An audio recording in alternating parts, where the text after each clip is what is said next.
صلوا على النبي يا إخوان وخدوني قد عقلي.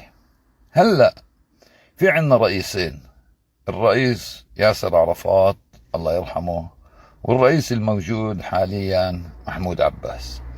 هلأ أنا برأيي، مش برأيي، هذا بالواقع، إنه النهج تبع ياسر عرفات يختلف كليا عن نهج محمود عباس.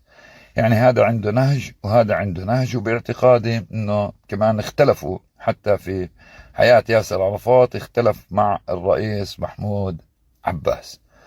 طالما انه الشخصين هدول مختلفين بالنهج وبالفكر وبالثقافة وبطريقة ادارة حتى الصراع مع العدو، كيف كل المكاتب موجود فيها صورة الرئيسين؟